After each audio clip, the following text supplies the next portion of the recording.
শুরুতেই নজর রাখবো অত্যন্ত গুরুত্বপূর্ণ খবরের দিকে। আমরা জানি যে কালীঘাটে আজ বীরভূম জেলা সাংগঠনিক সংগঠন নিয়ে কিন্তু আজ বৈঠক ছিল এবং সেই বৈঠকের নেতৃত্বে তৃণমূল সুপ্রিমো মমতা বন্দ্যোপাধ্যায়। বৈঠক শেষে যে জানা যাচ্ছে, কাজল শেখ ছাড়াই কোর কমিটি তৃণমূল সুপ্রিমোর 8 সদস্য কোর কমিটি ভেঙে 5 সদস্যের কমিটি গঠন। নতুন 5 জনের কোর কমিটি গঠন মমতা বন্দ্যোপাধ্যায়, আশিস বন্দ্যোপাধ্যায়, অভিজিৎ সিংহ, চন্দ্রনাথ সিনহা, বিকাশ রায়চৌধুরী, সুদীপ্ত ঘোষ, নেই কাজল শেখ। অত্যন্ত গুরুত্বপূর্ণ আজকের এই গুরুত্বপূর্ণ বৈঠকে সিদ্ধান্ত নেওয়া হয়েছে কোর কমিটির বৈঠক এবং সেই বৈঠক আমরা জানি যে কোর কমিটি গঠন করা হয়েছিল। বৈঠকের সিদ্ধান্ত কি নেওয়া হয়েছে সেদিকে অবশ্যই তাকিয়ে রয়েছে দল। আজ কালীঘাটে বৈঠক তৃণমূল সুপ্রিমোর, বীরভূম জেলা সাংগঠনিক এই বৈঠক, অর্থাৎ বীরভূমের দিকে নজর রাখা হচ্ছে এবং সেই বাড়তি নজর রাজ্যের শাসক দল তৃণমূল কংগ্রেসের, এবং সেই কারণে আজকে এই গুরুত্বপূর্ণ বৈঠক। যে বৈঠক তৃণমূল সুপ্রিমো মমতা বন্দ্যোপাধ্যায় নেতৃত্বে এবং যে বৈঠকে উপস্থিত সাংসদ বিধায়ক থেকে শুরু করে বীরভূম জেলা তৃণমূল স্তরের নেতৃত্বরা, এবং যে গুরুত্বপূর্ণ খবর এখনো পর্যন্ত উঠে আসছে এই বৈঠক থেকে বা পাওয়া যাচ্ছে যে কাজল শেখ ছাড়াই কিন্তু সেখানে কোর কমিটি গঠন করা হয়েছে। অত্যন্ত গুরুত্বপূর্ণ খবর। শতাব্দী রায় তৃণমূল সাংসদ, বীরভূমের সাংসদ, তিনি কি জানিয়েছেন একবার শোনাবো আপনাদের। যাকে যাকে দরকার হবে তাকে তাকে নিয়ে কাজ করা হবে। আর কিছু কিছু কোন এক্স্যাক্টলি বিধানসভা মনে নেই, সে কিছু কিছু জায়গায় দায়িত্ব দেওয়া হয়েছে, দুটো করে বিধানসভা দায়িত্ব দেওয়া হয়েছে, যেগুলো তাদের দায়িত্বে ইলেকশন হবে এবং বাকি ইলেকশনের কথা। কমিটিতে কাজল শেখ নেই কেন? মমতা ব্যানার্জি জানে। আমি মমতা বন্দ্যোপাধ্যায় আজকে দিলেন বিজেপি বিরোধিতার ক্ষেত্রে। হ্যাঁ, বিজেপি বিরোধিতার ক্ষেত্রে, কারণ বিজেপি যেগুলো আমরা করছি সেগুলোর মধ্যে গিয়েও বিজেপি পোস্টারিংয়ে করে দিচ্ছে বা নাম দিচ্ছে, যেখানে বারবার দিদি সব মিটিংয়ে আপনাদেরকেও বলে যে কোথায় কোথায় কতগুলো ভাগ আমাদের আছে, রাজ্য থেকে কোন প্রকল্পে কত টাকা দিচ্ছি, কিন্তু তাহলেও নাম হচ্ছে, মানে ওরা নাম দেওয়ার জন্য ব্যস্ত হচ্ছে। এবং যখন আমাদের স্কিমগুলোতে, যে স্কিমের অনেক স্কিম ওরা বন্ধ করে দিয়েছে, অনেক স্কিম টাকা দেয়নি, সেগুলো আমাদের সরকার দিয়ে করছে সেগুলো। এবং বিজেপির একই কথা যে ধর্ম যার যার উৎসব সভা, সেটা সবসময় জায়গা যে বিজেপি যেগুলো করছে আরোপিত চাপিয়ে দেওয়া হচ্ছে, ধর্মের নাম করে রাজনীতি করা হচ্ছে, সেগুলো নিশ্চয়ই আমরা অনুব্রত ছাড়া লোকসভা নির্বাচন হতে চলেছে সেই নাকি বার্তা দিলেন। এবং অনুব্রত মণ্ডল বেরিয়ে আসবে, এরকম তো নয় আজীবন তাকে রাখা হবে, এরকম তো বললেন।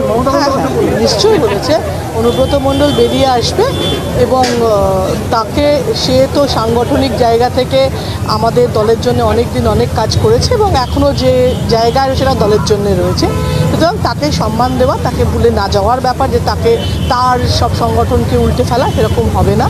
এবং অনুব্রত মণ্ডল ফিরে আসলে তার জায়গাটা থাকবে, তার জায়গা, তার যে সাংগঠনিক জায়গাগুলো ছিল, যারা তার সংগঠনে ছিল তাদেরকে একদম পাল্টে দিয়ে নেওয়ার ভাবনা যেন কেউ না ভাবে। হ্যাঁ, মানে আর একটা জিনিস বলুন, এই যে গোষ্ঠীদ্বন্দ্ব, এগুলো মিটিয়ে সবাইকে একত্রিত হয়ে কাজ করতে, কিন্তু একদমই খুব যে গোষ্ঠীদ্বন্দ্ব হচ্ছে তাও নয়। কিছু কিছু জায়গায় মানুষের একটু অভিমান থাকে বা দলের মানুষেরও অভিমান থেকে থাকে, সেগুলোকে মিটিয়ে নেওয়া এবং একসঙ্গে দলকে জেতানো। 2টো সিট আমাদের সঙ্গে সরাসরি রয়েছে আমাদের প্রতিনিধি কালীঘাট থেকে খালিদ জামাল। এই জায়গা থেকেই বোঝার চেষ্টা করব যে গুরুত্বপূর্ণ বৈঠক ছিল আজ কালীঘাটে, সেই বৈঠক থেকে এখনো পর্যন্ত কি কি তথ্য উঠে আসছে, কি নির্যাস বেরিয়ে আসছে। একেবারে দেখো, প্রথম তথ্য যেটা তোমাকে বলি, যে মমতা বন্দ্যোপাধ্যায় যে 9 জনের যে কমিটি ছিল সেই কমিটির কিন্তু ভেঙে দিলেন। সেই কমিটিটা ভেঙে দিয়ে আরও 5 জনের কমিটি করা হলো, যে কমিটিতে বিভিন্ন যারা জেলা নেতৃত্ব রয়েছে, তার মধ্যে আশিস বন্দ্যোপাধ্যায় রয়েছেন, তার মধ্যে অভিজিৎ সিংহ রয়েছেন, তার মধ্যে বিকাশ রায়চৌধুরী রয়েছেন, এরকম 5 জন যারা ছিলেন তাদেরকে দিয়ে কিন্তু নতুন একটা কোর কমিটি করা হলো।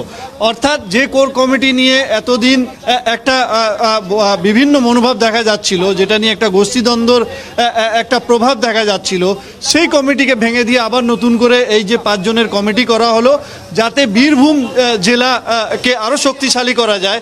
সেই কারণেই কিন্তু আজকে এই যে কমিটি, বিশেষ কমিটি বলা যেতে পারে, কোর কমিটি, সেটা তিনি গঠন করে দিলেন।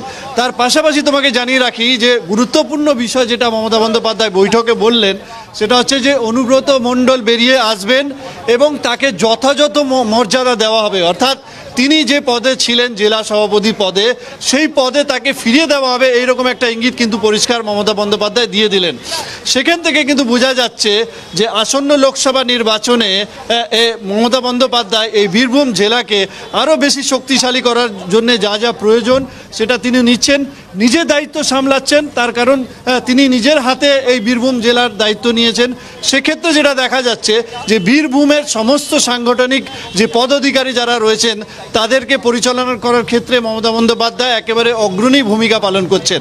শুধু অগ্রণী ভূমিকা পালন করছেন না, তিনি দফায় দফায় বীরভূম জেলা নিয়ে কিন্তু বিভিন্ন পরামর্শ তাদেরকে দিচ্ছেন এবং তার পাশাপাশি আজকে যেভাবে বৈঠকে বিভিন্ন পথ নির্দেশিকা তিনি ঠিক করে দিলেন, যেখানে কিন্তু সমস্ত দলের যারা প্রবীণ নবীন রয়েছে তাদেরকে একসঙ্গে নিয়ে কাজ করার একদিকে বার্তা দিলেন, তার পাশাপাশি ঐক্যবদ্ধ হয়ে যাতে আসন্ন লোকসভা নির্বাচনে লড়াই করা যায়। এবং শুধু তাই নয়, যাদের মন ভেঙে গেছে বা যারা বসে রয়েছেন এখনও বা যাদেরকে আটকানো রয়েছে, এই কথাটাও কিন্তু উল্লেখ করলেন যে এই যে জেলার যে কমিটি, সেই জেলা কমিটিতে অনেকজন যারা বসে রয়েছেন তাদেরকে আবার সক্রিয় করে দলে নিয়ে আসা, সবাইকে একসঙ্গে নিয়ে লড়াই করা, আসন্ন লোকসভা নির্বাচনে ঐক্যবদ্ধ হয়ে লড়াই করা, সবার সঙ্গে সমন্বয় রেখে যারা বয়স্ক রয়েছেন, যারা ছোটরা রয়েছেন এবং নবীন প্রবীণকে সঙ্গে নিয়ে একাকার হয়ে কিন্তু আসন্ন লোকসভা নির্বাচনে লড়াই করতে হবে, সেই বার্তাই দিলেন কিন্তু তৃণমূল সুপ্রিমো মমতা বন্দ্যোপাধ্যায়। পাশাপাশি এই জায়গা থেকে আরো একবার জানার চেষ্টা করবো তোমার কাছ থেকে যে এটাও তো কোথাও তৃণমূল সুপ্রিমো বার্তা দিলেন যে কোন রকম দ্বন্দ্ব, গোষ্ঠী দ্বন্দ্বের কথা আমরা জানি যে বীরভূমে যে গোষ্ঠী দ্বন্দ্ব প্রকাশ হয়েছিল, কোথাও ব্যাকফুটে যাচ্ছিল তৃণমূল, সেই জায়গায় দ্বন্দ্ব কোনোভাবেই বরদাস্ত নয়। আর সেই যে অনুব্রত, কেষ্টহীন অনুব্রতর যে জেলা আমরা দেখলাম, সেখানে একটা বিশৃঙ্খলা পরিস্থিতি, দ্বন্দ্ব সামনে আসছিল, কোথাও গিয়ে অনুব্রততেই তো আস্থা রাখতে হচ্ছে তৃণমূল সুপ্রিমোকে। একেবারে দেখো, এই বিষয় নিয়ে কিন্তু কড়া বার্তা তিনি দিয়েছেন বলা যেতে পারে। তার কারণ তিনি আমরা জন্য আগেই বললাম যে মমতা বন্দ্যোপাধ্যায় স্পষ্ট নির্দেশ রয়েছে দলের মধ্যে যে ঐক্যবদ্ধভাবে প্রবীণ নবীনকে সঙ্গে নিয়ে একসঙ্গে মিলেমিশে সবাইকে কাজ করতে হবে। সেখানে কোনো রকম দ্বন্দ্ব, কোনো রকম গোষ্ঠী কোন্দল, এই ধরনের কোনো কিছু কিন্তু বরদাস্ত করা যাবে না, সেই বার্তাও কিন্তু পরিষ্কারভাবে তিনি দিয়েছেন। এবং তার পাশাপাশি আমরা জানি যে যেভাবে এই যে অনুব্রতহীন বীরভূমের যেভাবে একটা গোষ্ঠী কোন্দল তৈরি হয়েছিল, যেখানে বিভিন্ন নেতাদের মধ্যে একটা মতপার্থক্য দেখা গিয়েছিল, এই মতপার্থক্য দূর করে যাতে সবাই একসঙ্গে মিলে কাজ করে, সেই বার্তা একদিকে যেখানে তিনি দিলেন, তার পাশাপাশি পুরনো যে কমিটি ছিল 9 জনের কমিটি, সেই কমিটি ভেঙে দিয়ে নতুন কমিটি করলেন, যেখানে আশিস বন্দ্যোপাধ্যায়ের মতন সিনিয়র লিডার রয়েছেন, সেখানে অভিজিৎ সিংহ রয়েছেন, সেখানে বিকাশ রায় চৌধুরী রয়েছেন, অর্থাৎ সমস্ত যে গোষ্ঠী ছিল, যে গোষ্ঠীতে ভাগ ছিল বিভিন্ন নেতৃত্ব, সেই সমস্ত গোষ্ঠীকে একসঙ্গে নিয়ে, এবং সবচেয়ে উল্লেখযোগ্য বিষয় যে অনুব্রত মণ্ডল গোষ্ঠী বা তার যে তোমার কাছে ফিরবো, তুমি আমাদের সঙ্গে থাকো। তৃণমূল সাংসদ শতাব্দী রায় কি জানিয়েছেন এই বৈঠক শেষে একবার শোনাবো আপনাদের। অনুব্রত মণ্ডল প্রসঙ্গে শতাব্দী রায়ের কি মন্তব্য এই বৈঠক শেষে শোনাবো আপনাদের। বেরিয়ে আসবে, এরকম তো নয় আজীবন তাকে রাখা হবে, এরকম তো বললেন নিশ্চয়ই বলেছে। অনুব্রত মণ্ডল বেরিয়ে আসবে এবং তাকে, সে তো সাংগঠনিক জায়গা থেকে আমাদের দলের জন্য অনেক দিন অনেক কাজ করেছে এবং এখনও যে জায়গায় সেটা দলের জন্য রয়েছে, সুতরাং তাকে সম্মান দেওয়া, তাকে ভুলে না যাওয়ার ব্যাপার, যে তাকে তার সব সংগঠনকে উল্টে ফেলা, সেরকম হবে না। এবং অনুব্রত মণ্ডল ফিরে আসলে তার জায়গাটা থাকবে। আমি আবারও যাব, আমাদের সঙ্গে রয়েছে কালীঘাট থেকে আমাদের প্রতিনিধি খালেদ। খালেদ, আগে আমরা দেখেছিলাম ফিরহাদ হাকিমকে, বীরভূমের বাঘ বলতে অনুব্রত মণ্ডলকে, এবং বিভিন্ন সময় আমরা দেখেছি যে তৃণমূলের নেতৃত্বরা তারা কিন্তু অনুব্রত মণ্ডলকে নিয়ে যথেষ্ট আত্মবিশ্বাসী। কোথাও গিয়ে আজকের বৈঠকে এটাও তো আবার প্রমাণিত হলো খোদ তৃণমূল সুপ্রিমো তিনি আস্থা রাখছেন অনুব্রতর উপরেই। একেবারে দেখো, অনুব্রত মণ্ডলকে সামনে রেখে কিন্তু অক্সিজেন দেওয়ার চেষ্টা করলেন মমতা বন্দ্যোপাধ্যায় বলা যেতে পারে। যেভাবে তিনি যারা কর্মী থেকে নিয়ে একেবারে তৃণমূল স্তরে যারা পদাধিকারী ছিল তাদেরকে চাঙ্গা করার কিন্তু চেষ্টা এইভাবেই করলেন যে অনুব্রত মণ্ডল বেরিয়ে আসবেন এবং তাকে যথাযথ মর্যাদা দেওয়া হবে, এই কথাটা কিন্তু উল্লেখ্য এবং স্পষ্টভাবে মমতা বন্দ্যোপাধ্যায় এই বার্তাটা কিন্তু যারা জেলা আধিকারিকরা, যারা পদাধিকারিকরা যারা ছিলেন তাদেরকে স্পষ্ট বার্তা দিলেন। সেই বার্তার মধ্যে দিয়ে ঐক্যবদ্ধ থাকা এবং সবাইকে একসঙ্গে লড়াই করা এবং অনুব্রত মণ্ডলকে যে ভোলেনি দল সেটা কিন্তু একেবারে পরিষ্কার করে দিলেন।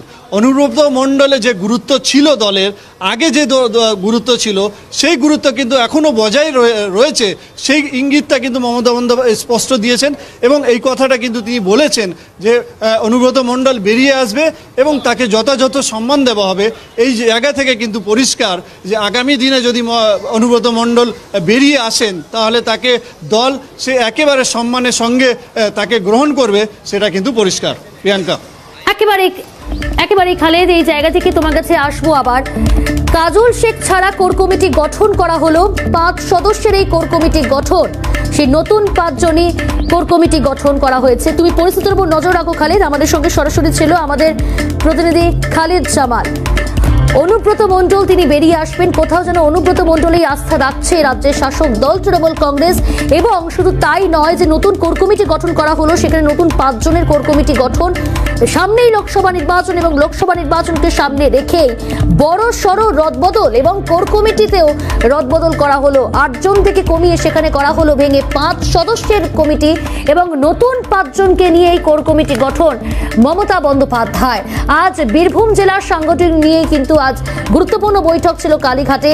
সেই বৈঠকেই সিদ্ধান্ত নতুন কোর কমিটি গঠন করা হলো, 8 সদস্যের কমিটি ভেঙে 5 সদস্যের। পাশাপাশি অনুব্রত মণ্ডলের উপরই আস্থা রাখছে দল, তা একেবারে এই বৈঠকে কিন্তু স্পষ্ট হলো।